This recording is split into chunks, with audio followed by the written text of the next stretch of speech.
Asuntos de opinión es nuestra serie y continuamos nosotros sumergidos en la interpretación de los pasajes que son los más indicados y que tocan directamente la temática de las opiniones. Y ya en esta lección número 21, ya empezaremos a abordar el capítulo 10 de la primera carta a los Corintios. Vamos a notar que en esta carta vuelven y se resaltan los mismos principios y exhortaciones que se hicieron en Romanos capítulo 14 y también en Primera de Corintios capítulos 8 y 9. Y sin embargo, este capítulo 10 nos va a dar algunos detalles adicionales de lo que ya hemos visto. Hasta donde llevamos nuestro recorrido por la primera epístola que Pablo escribió a los cristianos en Corinto. Hemos visto particularidades de esta iglesia en cuanto a los temas de opinión y los retos que por estos asuntos estaban afrontando estos cristianos.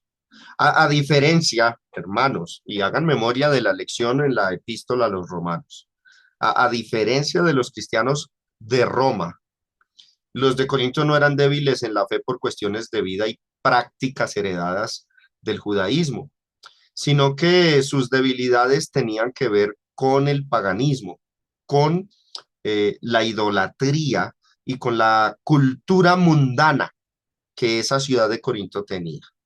El apóstol Pablo ha dedicado los capítulos 8 y parte del 9 a ayudarles a estos cristianos en Corinto a entender cómo debían ellos vivir en medio de su sociedad. Por supuesto, el hecho de que veamos que la exhortación fue para ellos por sus circunstancias, no quiere decir que esa palabra de ninguna manera aplique a nosotros los cristianos del siglo XXI en ninguna forma. No, ahí tenemos principios espirituales establecidos para que nosotros los apliquemos en las situaciones actuales que nos cobijan y que nos afectan y que pertenecen al ámbito de la opinión. Pablo les explica a los corintios que las cosas que son lícitas se pueden participar de ellas y muestra también cosas que no son lícitas. Muestra lo que es pecado y lo que es aceptable delante de Dios y lo que es rechazado por Dios. Ahora, en este capítulo 10, vamos a ver que estas líneas no son ajenas a esa temática de los asuntos de opinión. Como veremos, el apóstol inspirado continúa enfocado en ayudar a esta iglesia a aprender a convivir entre cristianos débiles y cristianos fuertes. Y vamos a ver que Pablo pone de ejemplo al pueblo de Israel como un modelo, pero oído, un modelo a no seguir, a no imitar. Eso es lo que va a mostrar aquí desde los versículos del 1 al verso 15 y voy a leerlos.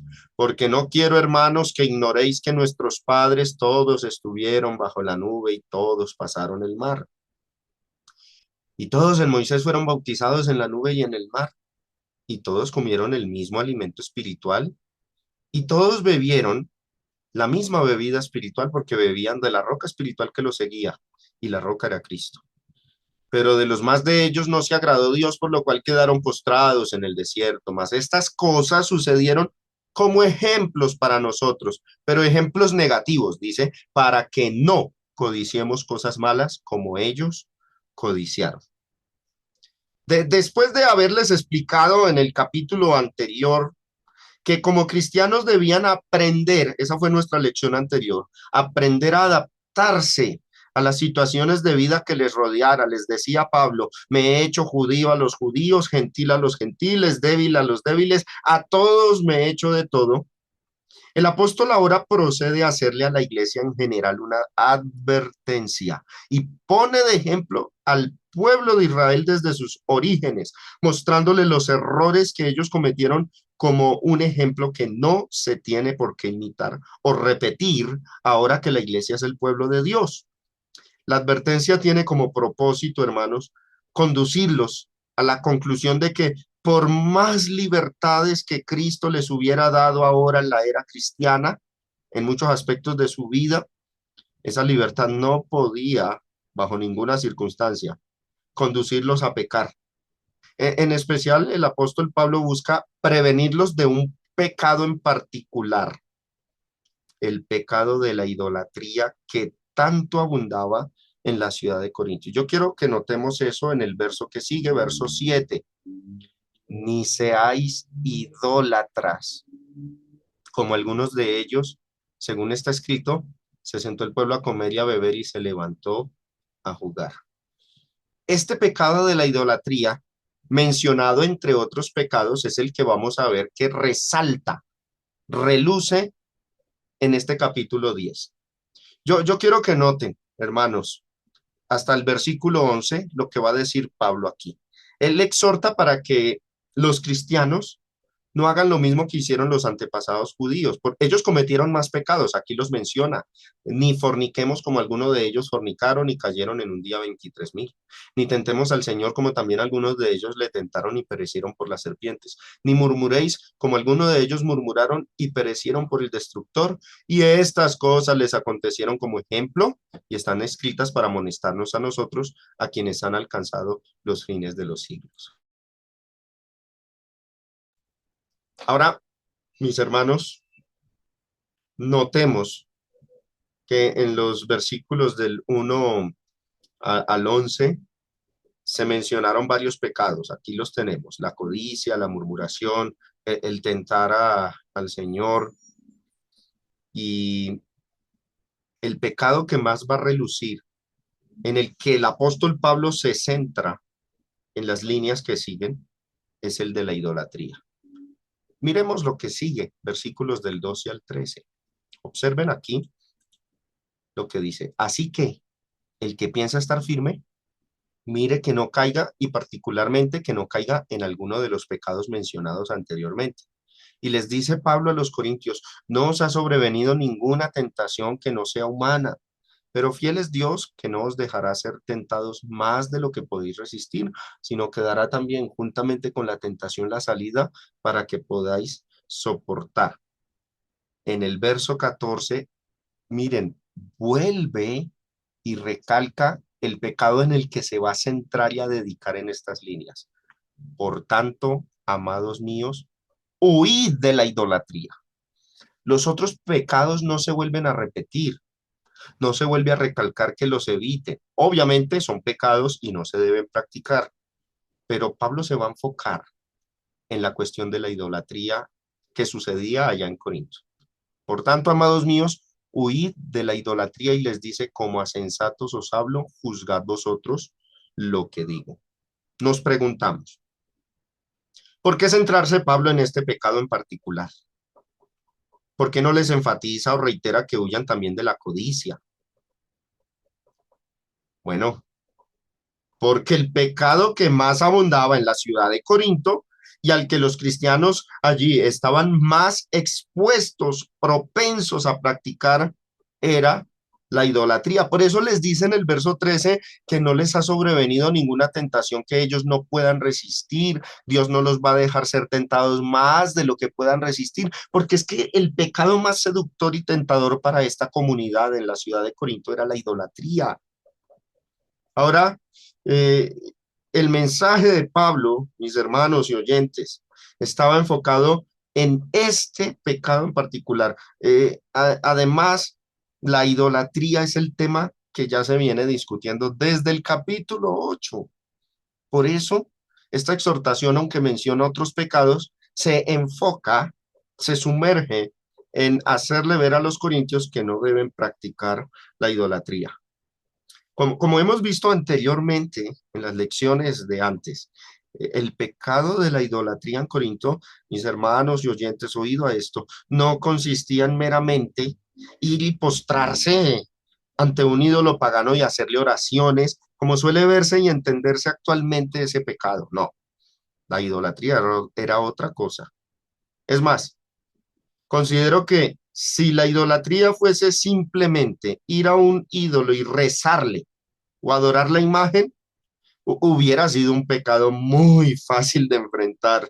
En lo personal creo que sería fácil de enfrentar. A mí no me seduciría eso. Y no hubiese Pablo hecho toda esta advertencia y toda esta amonestación. La idolatría, hermanos, a la que se refiere Pablo, era un culto completo. Vamos a mirar cómo era la idolatría en Corinto. Era un culto donde la adoración a la divinidad pagana envolvía muchas actividades. Es como nosotros hoy día cuando decimos que cada domingo adoramos a Dios. Pregunta, ¿qué hacemos cada domingo? ¿No son 5 actos de adoración? Y eso en conjunto es adoración. Bueno, idolatría es un conjunto de cosas. Por ejemplo, en Corinto, en un culto idólatra había sacrificios de animales y los gentiles no clasificaban los animales entre inmundos y puros, no. Ellos sacrificaban cerdos y animales prohibidos en la ley mosaica. ¿Qué más había? Había rituales donde se bebía la sangre de los animales. Esos eran ritos idólatras. Esos animales, la sangre de ellos se bebía porque tenían el pensamiento que así se purificaban. Había dedicación al vino y a la borrachera, sobre todo en el culto a Dionisio, que ya lo expliqué en una lección anterior. Rendirle honor al dios Dionisio consistía en emborracharse, en beber vino hasta quedar ebrios, hasta quedar borrachos. Y esa era la forma en que Dionisio era exaltado y en que supuestamente ese dios se alegraba y se agradaba de los ciudadanos de Corinto. ¿Qué más había?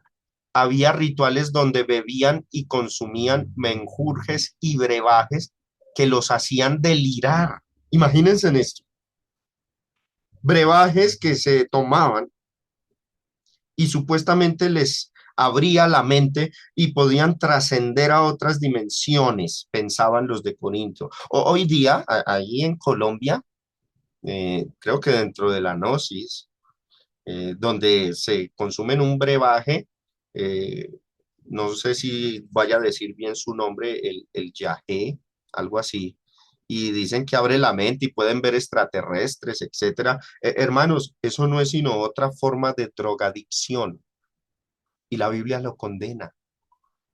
Pero esto hacían los cristianos no, los corintios en su momento, en su ciudad, bajo una adoración a ídolos. ¿Y qué más hacían? Había inclusive fornicación ritual. En el famoso culto a Afrodita, habían sacerdotisas y sacerdotes, mayormente homosexuales, que se entregaban a la fornicación ritual, tema que también ya he explicado con lujo de detalles. Hermanos y oyentes, todas estas cosas conformaban el culto idólatra y es lo que la Biblia señala con el simple nombre de idolatría. Así que yo quiero que de ahora en adelante, cuando leamos la primera carta a los Corintios y veamos que Pablo le dice a ellos, apártense, aléjense, huyan de la idolatría, él no está pensando y ellos no estaban, no tenían en mente el arrodillarse ante una estatua y rezarle. No, ellos tenían en mente era todo esto que les estoy mostrando en la pantalla. Y a eso era lo que Pablo decía, huyan, no participen, no estén ahí. Ahora, otra cuestión que también tenemos que tener en mente, mis hermanos, cuando nos acercamos a la primera carta a los Corintios, es que muchas de estas exhortaciones de Pablo fueron para una comunidad con una mentalidad diferente a la nuestra. Es que uno de los problemas cuando nos acercamos al Nuevo Testamento para interpretarlo es que nos ponemos nuestros lentes de nuestra cultura y así interpretamos la Biblia. No, hay que quitarnos esos lentes y ponernos los lentes de ellos para poder interpretar correctamente la Biblia. En las líneas que siguen en Primera de Corintios 10, Pablo hace exhortaciones para una comunidad con pensamiento politeísta. Traten ustedes, hermanos y oyentes, de ponerse en los zapatos de alguien politeísta que cree que se puede adorar varios dioses. Y piensen en un cristiano que antes de su bautismo era politeísta y que una vez entra a la iglesia convertido, una vez se convierte, no ve el politeísmo o no entiende que el politeísmo es pecado. La comunidad de cristianos corintianos a los que Pablo se dirige en las epístolas vivían en una ciudad cuyo estilo de vida se centraba en la religión politeístas, o sea, creían en muchos dioses. Hermanos, los corintios adoraban una amplia variedad de dioses y su sociedad estaba profundamente influenciada por prácticas religiosas y festivales vinculados a estos dioses. Había cultos griegos, pero también habían cultos romanos y cultos orientales. Imagínense en esa mezcla de religiones en esta ciudad. Y todos estos cultos coincidían en la adoración a diferentes divinidades. Los corintios participaban de una amplia variedad de rituales, sacrificios y festivales religiosos dedicados a diferentes deidades paganas.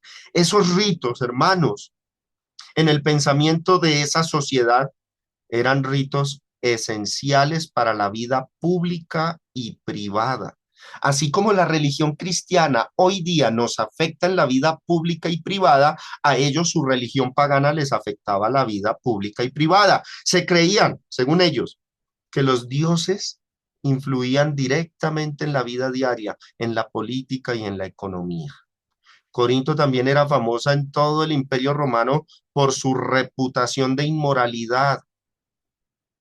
Existía una palabra peyorativa, o sea, despreciativa, a manera de apodo o ofensa, que se solía usar a menudo para calificar la moralidad de una persona, sobre todo cuando esa persona estaba inclinándose a lo malo. ¿Saben cuál frase era la que se usaba? O qué apodo se le colocaba a la gente inmoral en aquella entonces? Se les decía que se estaban corintianizando. Imagínense lo que era Corinto. Este término en la antigüedad se usaba para personas que querían desordenar su vida. La ciudad de Corinto era vista como un símbolo de decadencia moral debido a la asociación de algunos de sus cultos con prácticas sexuales e inmoralidades. Los cristianos, imagínense la situación de esta iglesia allí. Los cristianos allí tenían el desafío de aprender a vivir entre ellos, de adaptarse a la nueva doctrina de Cristo, de renunciar a ese pasado pagano e inmoral, de preservarse en santidad ante los pecados comúnmente practicados en esa sociedad y de hacer su mejor esfuerzo por hablarles de Cristo a todos para ganar sus almas. El apóstol Pablo tuvo que lidiar con la buena educación espiritual de los corintios. Y en las dos epístolas encontramos cómo tuvo que corregirles desórdenes como la división, la inmoralidad sexual, que dice el capítulo 5 de la primera carta. Había un hombre fornicario que estaba con la mujer de su padre, imagínense la escena. Y la relación que ellos tenían con la cultura idólatra. Todos estos detalles culturales de los corintios los podemos ver reflejados en las dos epístolas que el apóstol Pablo les dirigió a esos cristianos que vivían en esa ciudad. En el versículo 16 dice, la copa de bendición que bendecimos no es, y observen, la comunión de la sangre de Cristo. El pan que partimos no es la comunión del cuerpo de Cristo. Y algunos cuando leen estas líneas creen que Pablo se está dedicando a enseñar acerca de la cena del Señor. Bueno, realmente la enseñanza acerca de la cena del Señor está en el capítulo 11. Aquí trae a colación lo de la cena del Señor para hacer una exhortación con respecto a la idolatría. Pablo se dirige a los cristianos hablándoles sobre un acto de adoración como lo es la cena del Señor, y este asunto lo injerta en su relato es para mostrarles que cuando se participa de un acto de adoración idólatra, como lo eran los ídolos en Corinto, los cultos de ellos, y lo contrasta, mis hermanos, con la cena. Pablo lo hace es para mostrarles que este acto, por ejemplo, el de la cena, los ponía en comunión. Ahí lo resalté. Ponía en comunión a la persona que adoraba a Cristo, lo ponía en comunión con Cristo.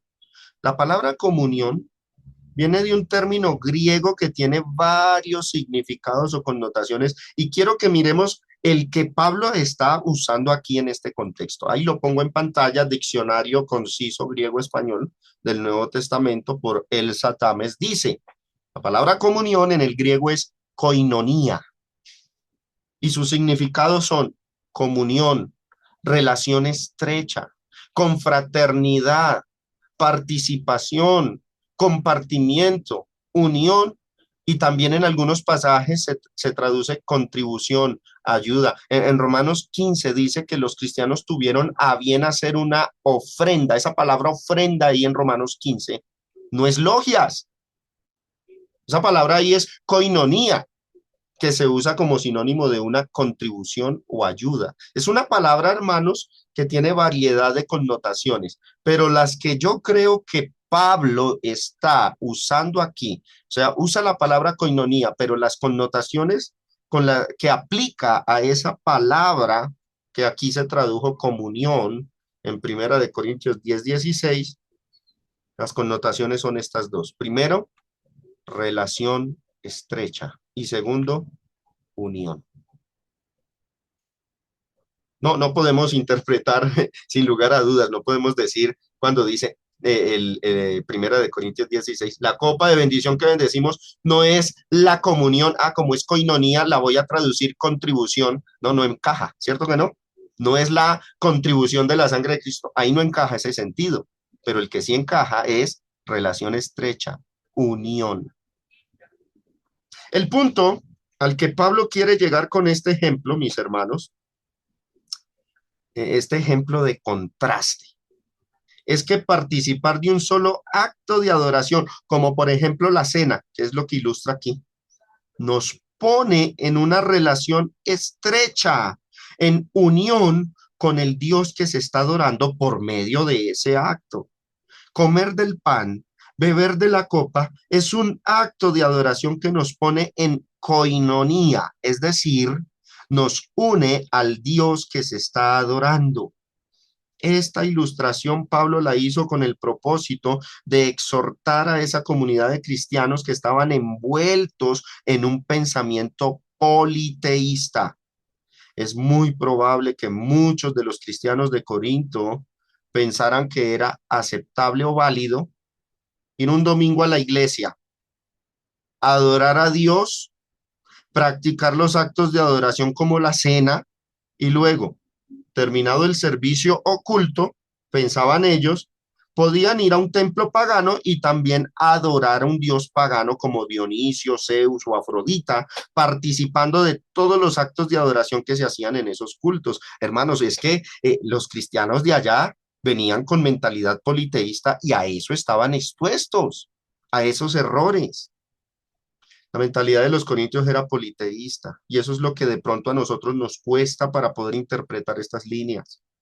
El apóstol Pablo, para hacerles ver que ese proceder no era correcto, les dijo, versículo 21, no podéis beber la copa del Señor y la copa de los demonios. No podéis participar de la mesa del Señor y al mismo tiempo de la mesa de los demonios. O sea, ellos, los cristianos de Corinto, no podían ir un domingo a adorar a Cristo y luego inmediatamente ir y participar de un culto pagano adorando a una divinidad pagana. Eso es lo que Pablo les está corrigiendo en estas líneas. Hay un detalle que Pablo revela aquí en estas líneas. Antes, en el capítulo 8, se había enseñado que un ídolo no era nada, que era ficción, que era superstición. Sin embargo, oído a esto, ya lo dije, pero lo voy a recalcar en esta lección, en esta noche. Pablo sí enseña que detrás de ese culto idólatra habían entidades espirituales. Él no está diciendo que de ninguna manera había una entidad sobrenatural. o que no había nada espiritual en lo absoluto. Sí las había. Ahora, el ídolo como tal no era nada, pero sí habían unas huestes que incitaban a la gente a pecar. ¿Quiénes? Satanás y sus huestes. Estas potestades espirituales eran las que estaban detrás de todo el engaño de la idolatría de la época. Eran las que se terminaban adorando cuando alguno ofrecía animales o llevaba a cabo cualquier acto de adoración a una deidad pagana. Al final, los que realmente estaban recibiendo esas adoraciones eran los demonios. Eso lo dice en el verso 19. ¿Qué digo? Pues que el ídolo es algo o que sea algo lo que se sacrifica a los ídolos. Bueno, en el contexto, en el capítulo 8 ya había dicho que un ídolo nada es, pero muestra un trasfondo espiritual. Antes digo que lo que los gentiles sacrifican, que dice ahí, a los demonios, los sacrifican y no a Dios. Y no quiero que vosotros os hagáis partícipes con los demonios. Hermanos, Satanás durante la vieja dispensación se encargó de cegar al mundo entero, influyendo con la idolatría. En la segunda carta de Pablo a esta comunidad de corintianos, segunda de Corintios 4, del 2 al 4, leemos, antes bien, renunciamos a lo oculto y vergonzoso, no andando con astucia ni adulterando la palabra de Dios, sino por la manifestación de la verdad, recomendándonos a toda conciencia humana delante de Dios. Ahora, observen la aclaración. Pero si nuestro evangelio está aún encubierto, entre los que se pierden, está encubierto, en los cuales el Dios de este siglo, Satanás, que regía esa dispensación, cegó el entendimiento de los incrédulos. ¿Y cómo lo cegó? La idolatría entra en escena ahí, para que no les resplandezca la luz del evangelio de la gloria de Cristo, el cual es la imagen de Dios. Hermanos y oyentes, si comprendemos que uno de los propósitos malos del diablo fue ser como Dios, ser semejante a Dios, y que deseaba ser adorado por los hombres, si entendemos eso, no vamos a tener ninguna contrariedad en reconocer que una de sus artimañas para lograrlo fue engañar al mundo entero con la idea de que los ídolos eran dioses, cuando en realidad lo que ocurría era que se terminaba adorando al demonio que representaba ese ídolo. ¿O qué fue lo que le dijo Satanás a Jesús en el día de la tentación? Mateo 4, del 8 al 9. Otra vez les llevó el diablo a un monte muy alto y le mostró todos los reinos del mundo y la gloria de ellos. Y le dijo, todo esto daré. ¿Y qué era lo que quería Satanás? Si postrado me adorares. Eso es lo que él buscaba. Y por eso la artimaña de la idolatría, para que de alguna u otra manera el mundo lo terminara adorando.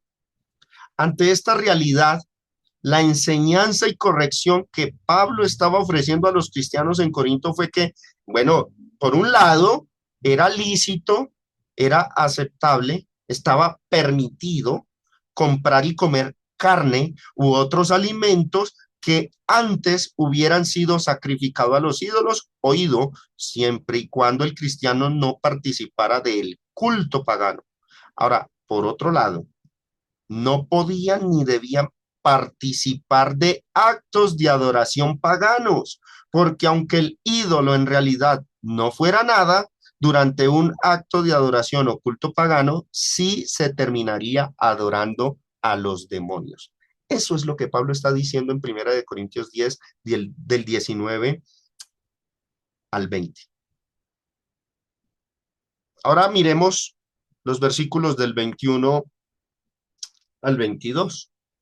Dice, no podéis beber la copa del Señor y la copa de los demonios. No podéis participar de la mesa del Señor y de la mesa de los demonios. ¿O provocaremos a celos al Señor? ¿Somos más fuertes que Él?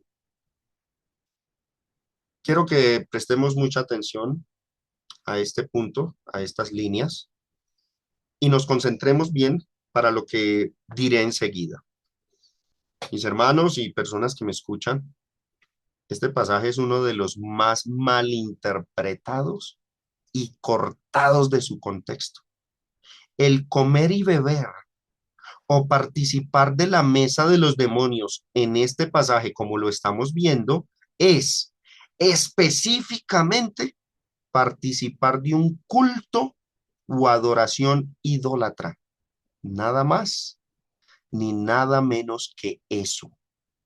Pero muchos hoy día suelen enseñar y aplicar este pasaje a la ligera, a cualquier cosa que sus pensamientos o nociones preconcebidas, prejuiciadas, consideren malas o pecaminosas sin fundamento bíblico. Por ejemplo, dicen algunos, y he escuchado a algunos decir, ir a cine, celebrar cumpleaños y reunirse con familiares o amigos incrédulos es participar de la mesa de los demonios. Bueno, el texto no dice eso. Otros, decorar la casa con luces en diciembre es participar de la mesa de los demonios. ¿Dónde lo dice? Ir a un funeral católico es participar de la mesa de los demonios. ¿Sí? Eso es lo que está diciendo Pablo aquí, porque el texto que habla de participar de la mesa de los demonios es este, el verso 21. ¿Está hablando Pablo de eso? No, pero tuercen las escrituras para enseñar sus nociones y prejuicios a los demás e imponerlos como doctrinas. Hermanos, hay un principio que tenemos que aprendernos siempre. Cuando un pasaje se corta de su contexto, se convierte en un pretexto. Un texto cortado de su contexto se convierte en un pretexto para inventar lo que sea.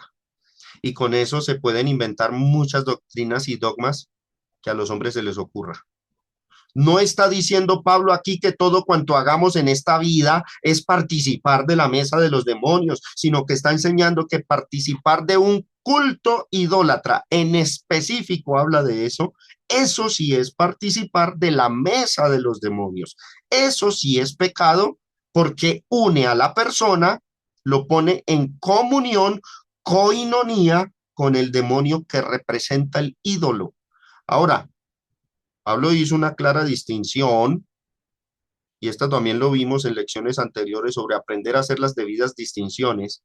Pablo hace una clara distinción entre el comer un alimento en medio de un culto idólatra y comer un alimento fuera del culto. Comer en medio de un culto versus comer sin estar en el culto. ¿Qué enseñó Pablo? Que lo primero es pecado, pero lo segundo no.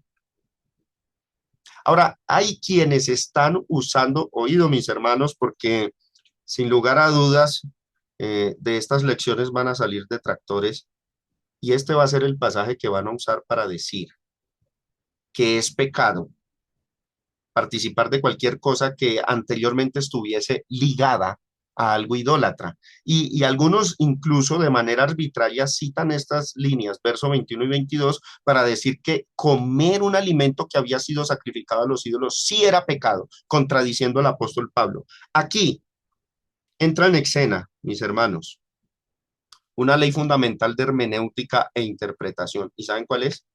La ley de la no contradicción. Un pasaje de la Biblia no puede contradecir otro pasaje de la Biblia. Nunca están en oposición dos versículos de la Biblia. Siempre la Biblia, siendo inspirada, está en armonía.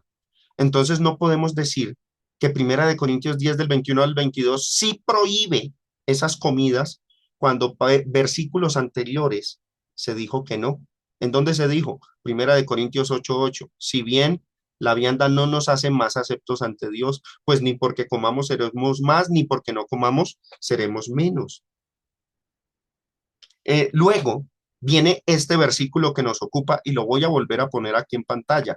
Verso 21 de Primera de Corintios 10. No podéis beber la copa del Señor y la copa de los demonios. No podéis participar de la mesa del Señor y de la mesa de los demonios. Yo no creo que Pablo se contradijo en menos de 2 capítulos. ¿Cómo va a ser posible que Pablo en el capítulo 8, verso 8 dijera, pueden comer de esos alimentos que fueron sacrificados a los ídolos y no pecan porque eso no te hace ni más ni menos? Ahora, cuando llega el verso 21 del capítulo 10, dice, no, no, mejor cambié de opinión en mi escrito. Ahora no pueden participar en el sentido de comer. Y es más, ahí mismo en el capítulo 10, verso 27 dice, si algún incrédulo os invita y queréis ir, de todo lo que se os ponga delante comed, sin preguntar nada por motivos de conciencia. Hermanos, aquí aplica la ley de la no contradicción. Usted no puede interpretar la Biblia diciendo, en el capítulo 8 Pablo dijo que podíamos comer esos alimentos, pero en el capítulo 10 21 cambia de opinión y dice, no, no, ya no, cambio de opinión, ya no podemos. Y en menos de unos cuantos versículos dice, no, no, me confundí, ahorita sí los dejo ir a comer. No, no, la ley de la no contradicción, la Biblia no se contradice, pero oído, esto lo recalco porque algunos enseñan que Primera de Corintios 10 21 está prohibiendo. Vamos a analizarlo. Bueno, el Primera de Corintios 8 ahí no hay pecado. ¿Por qué? Porque el caso trata en su contexto con un cristiano que come, sí, pero sin participar del culto idólatra. Aquí en Primera de Corintios 10 21 aquí sí hay pecado. ¿Por qué?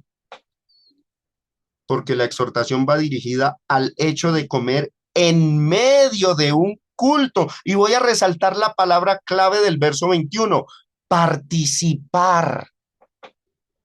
Esa es la palabra clave que nos indica que aquí la prohibición está centrando no en el acto de comer, sino de participar del culto. Ahora, este versículo 27, ya Pablo no está abordando el tema de la participación de un culto, sino la cuestión circunstancial donde una persona incrédula invita. Entonces, aquí no hay pecado. Y es que ese es el problema, lo que dice arriba, un texto cortado de su contexto se convierte en un pretexto. Y este pasaje que estamos estudiando, estos versículos del 21 al 22, son muy, muy atropellados por falsas y erróneas interpretaciones que muchos dan para imponer sus prejuicios. Quiero que miremos las palabras clave, hermanos, ahí a la izquierda, en el versículo 21 y 22 de Primera de Corintios 10. Voy a resaltar las palabras claves que pocos le prestan atención. No podéis beber. La otra es, no podéis participar. Y la otra palabra clave es la mesa. Oído, porque es que estas expresiones son cruciales, son claves. Estas palabras, hermanos, yo les enseñé un género literario en las clases de los domingos llamado metonimia. Estas palabras son metonímicas, por lo menos el beber y el término mesa son metonimias, o mejor diríamos esa clase particular de metonimia llamada sinécdoque, donde se menciona una parte por el todo. O sea, se alude o se menciona un acto, pero en realidad se está refiriendo a todo el culto. Cuando dice, no podéis participar de la mesa de los demonios, no es meramente las comidas que se ofrecían ahí a los demonios. La mesa no es solamente lo que está sobre la mesa. Claro que la fornicación ritual tampoco podían participar. Cuando dicen no podéis beber la copa del Señor y beber de la copa de los demonios, el beber no está solamente prohibiendo el culto a Dionisio de la borrachera, está prohibiendo todo el conjunto de actos de adoración, pero se dice beber y se dice mesa porque son sinécdoques, una parte por todo el culto. Por lo tanto, lo que está diciendo Pablo es que un cristiano no puede ni debe participar de algo que esté en medio de un culto idolátrico, pero esto no debe conducirnos a sacar la conclusión de que fuera del culto entonces también sea pecado el comer y beber alimentos que antes hubieran estado relacionados o ligados a los ídolos. Cuando un cristiano comía alguna carne que antes había sido ofrecida en un culto a los ídolos, no pecaba, aunque ese alimento tuviera una connotación o tinte religioso pagano. El cristiano en ese caso simplemente no participó, no adoró, no tuvo coinonía con el ídolo, no estuvo adorando en el culto. Esta distinción, mis hermanos, oído a lo que voy a decir, esta distinción que hace Pablo con claridad será crucial para entender y aprender a discernir, para que aprendamos a clasificar, a separar en nuestros estudios personales las cosas que hoy día son malas de las que no son malas. Mis hermanos, se nos acerca octubre y también diciembre. Hay un comercial de una emisora que dice, desde septiembre se siente que viene diciembre. Se nos acercan estas fechas. Y aquí tenemos el principio en estas líneas, la base, el fundamento para resolver inquietudes concernientes a temas actuales como la Navidad y el Halloween. Ahí voy a poner ahí las imágenes. Se acerca eso.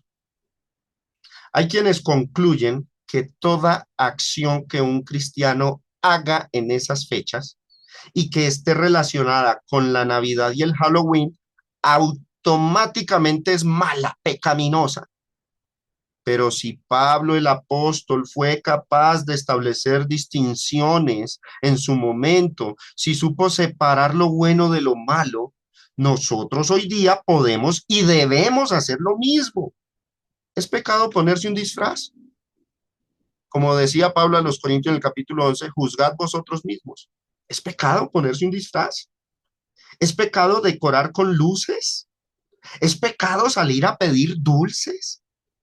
A estos muchos responden, sí, eso es pecado. Bueno, ahí fracasaron en aplicar los principios que está enseñando Pablo en estas líneas. Hay otros que son más sutiles y ¿saben qué dicen? Cuando uno les pregunta esto, dicen, bueno, disfrácese, pero no en octubre. Arme sus luces, pero no en diciembre. Bueno, esa respuesta demuestra que esas cosas no son pecado. Si no es pecado disfrazarse y armar luces en cualquier otra fecha, no lo va a hacer solo porque sea octubre o diciembre. El mes no cambia las condiciones. El mes no vuelve algo pecado y algo sano. El mes no es lo que convierte la acción en pecaminosa, sino ¿saben qué es lo que convierte una acción en pecaminosa, mi hermano, mi hermana y persona que está conectada y oyendo? La ley de Cristo. La ley de Cristo es lo que nos indica qué es y qué no es pecado. Primera de Juan, capítulo 3, verso 4 dice, todo aquel que comete pecado infringe también la ley, pues el pecado es infracción de la ley. Ahora, observen esto que dice Romanos 4, verso 15. Pues la ley produce ira, pero donde no hay ley, tampoco hay transgresión. Oído, porque en esta serie vamos a hacer temblar una famosa doctrina de la que muchos se aferran para imponer sus opiniones. Y es la famosa doctrina del silencio divino. Vamos a poner la prueba. Vamos a examinar esa doctrina para ver si es así a la luz de la escritura, como hacían los de Berea. Porque dicen, bueno, la Biblia no dice que directamente que sea infracción, pecado, el prender luces o el disfrazar, pero Dios no dijo que fuera bueno, Dios guardó silencio. Bueno, en cuanto a esos silencios, Romanos 4:15 dice, donde no hay ley, o sea, donde hay silencio, tampoco hay transgresión. Y añade el apóstol Pablo en Romanos 5:13, pues antes de la ley había pecado en el mundo, pero donde no hay ley, o sea, donde Dios guardó silencio, ¿qué dice la Biblia? No se inculpa de pecado, pero muchos dicen, donde Dios no habló, hay pecado. Y utilizan unos ejemplos estrafalarios, unos pasajes mal enseñados, el famoso Levítico 10, donde dice que Nadab y Abiú ofrecieron fuego extraño que Dios nunca les mandó y toman esa frase, Dios nunca les mandó, como, ay, hay silencio divino. Bueno, pues no hubo silencio. Dios sí había dicho qué era lo que se debía hacer a la hora de ofrecer en el altar incienso. Dios sí había revelado en la ley anteriormente que se tenía que tomar fuego del altar, no fuego de fuera del altar. Ese era el fuego extraño. Pero no hubo silencio. Lo que hubo por parte de Nadab y Abiú fue transgresión de la ley clara y específica. Y algunos dicen, pero ahí dice que Dios no lo mandó. Bueno, los animo a que lean ese versículo, Levítico 10 del 1 al 2, en otras traducciones de la Biblia. Y claramente muestran que fue un asunto de desobediencia y no de quebrantamiento de silencios, porque dice, donde no hay ley, no se inculpa de pecado. Pero eso lo vamos a ver en una lección dedicada a esa temática y vamos a poner a prueba esa doctrina a la luz de la Biblia. La dejamos para otra ocasión. Ahora volviendo a este punto, el ejemplo que pongo de la Navidad y el Halloween, preguntémonos, ¿qué cosas son realmente pecaminosas en Halloween o Navidad? ¿Nos hemos puesto en la tarea de investigar? Pregúntese, hermano, hermana, ¿dónde está el pasaje? ¿La ley de Cristo condena acciones como disfrazarse o decorar con luces una casa? ¿Dónde está el texto? ¿Por qué algunos enseñan que es pecado entonces? Mis hermanos, el pecado en Halloween y Navidad reposaría en participar de lo que sí quebrante la ley de Dios, lo que vaya en contra de su voluntad revelada y escrita en la Biblia. Por ejemplo, en esas fechas sería pecado participar de idolatría, brujería, hechicería, falsa adoración, porque son cosas claramente señaladas en la ley de Cristo como pecaminosas.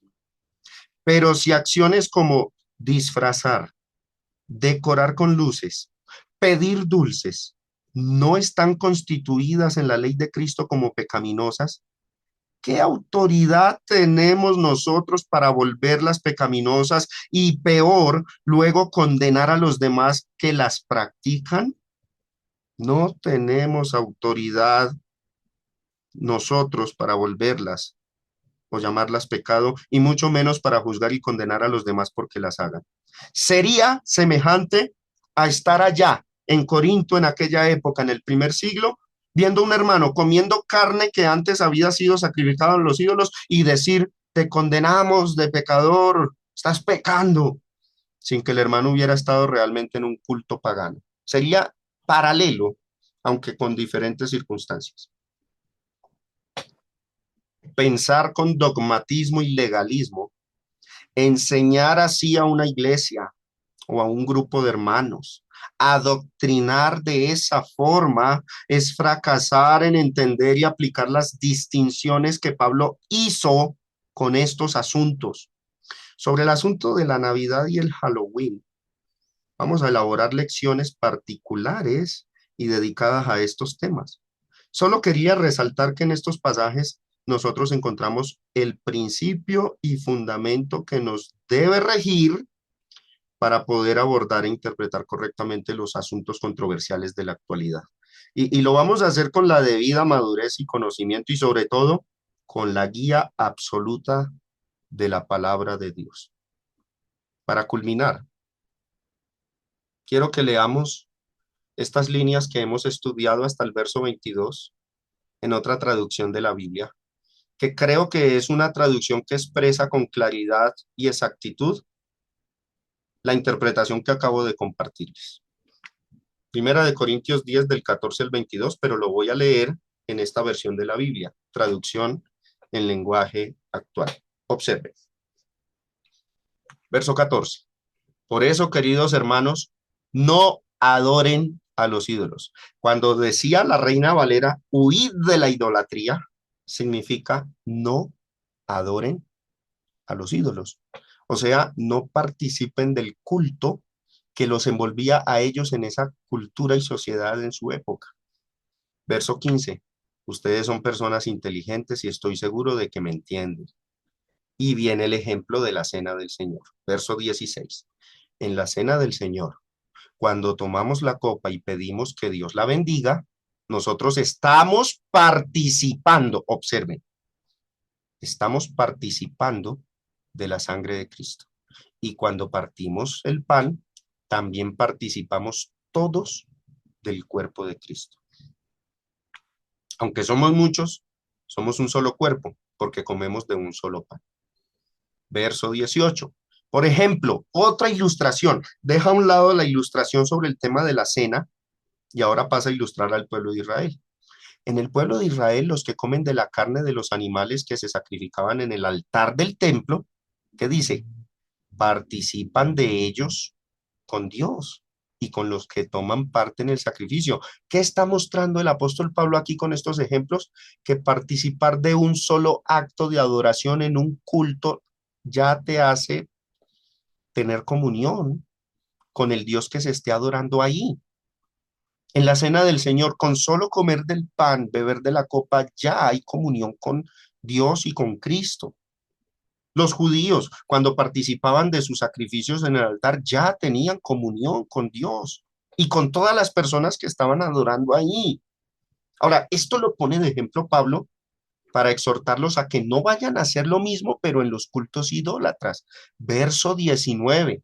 Y hace una aclaración, mire lo que dice Pablo, sustentando y cimentando lo que ya había enseñado antes. Dice, eso no quiere decir que yo reconozca algún valor en los ídolos que otros pueblos adoran o en los alimentos que les ofrecen. O sea, no me malinterpreten, está diciendo Pablo. Esto no quiere decir que yo me estoy contradiciendo con lo que dije en el capítulo 8. No, un ídolo no es nada y comer fuera del culto no te hace ni más ni menos. Él se sigue sosteniendo en eso. Y eso lo aclara aquí en el verso 19, vuelvo y lo leo. Esto no quiere decir que yo reconozca algún valor en los ídolos que otros pueblos adoran o en los alimentos que se les ofrecen. De hecho, si fuese así, se estaría contradiciendo con lo que recientemente había dicho en el capítulo 8. Pero, miren la aclaración que viene, verso 20. Cuando los que no creen en Cristo ofrecen algo, se lo dan a los demonios y no a Dios. Y yo no quiero que ustedes tengan nada que ver con los demonios. 21, texto clave. Ustedes no pueden beber la copa en la cena del Señor y al mismo tiempo beber de la copa. Miren lo que dice, que se usa en las ceremonias donde se honra a los demonios. Aquí claramente esta traducción muestra que el asunto no era de comer o no comer, sino de participar en el culto idólatra. Y sigue, tampoco pueden participar en la cena del Señor y al mismo tiempo participar en las fiestas para los demonios. Este sí es el pecado, que un cristiano corintiano con mentalidad politeísta terminara su adoración el domingo y saliera ahí mismo a un templo de Zeus o de Afrodita y adorara conforme a esos ritos, en esos cultos. Eso es lo que Pablo está evitando en estas líneas, pero no es que se esté contradiciendo y que en el capítulo 8 permitió comer, luego en el capítulo 10 dice, no, ya no, me cambio de opinión, y ahora más adelante, en un versículo adelante, va a decir, pues vuelvo y cambio de opinión y ahorita sí los dejo ir. No es así. Y culmina diciendo, pues que quieren que Dios se enoje. Nosotros no somos más fuertes que Dios, o sea, Dios se enoja cuando ve a un cristiano practicando idolatría, adorando a otra deidad, otra divinidad. Ahí se enoja Dios. Pero cuando tú comes un alimento que había sido sacrificado a los ídolos y oras a Dios para que bendiga esos alimentos sin que tú estés participando del culto, ahí Dios no se enoja, no hay pecado. Y este principio, hermanos, aplicará cuando abordemos los temas de Navidad y Halloween. Hasta aquí la lección. Nuestro estudio cuidadoso de Primera de Corintios 10, primera parte, dentro de nuestro seriado Los Asuntos de Opinión. Muchas gracias por la atención y esmero que muestran por entender estas enseñanzas, estas líneas de la palabra de Dios, para que aprendamos nosotros a convivir adecuadamente y a madurar como cristianos ante estas situaciones. El Señor les bendiga y les fortalezca.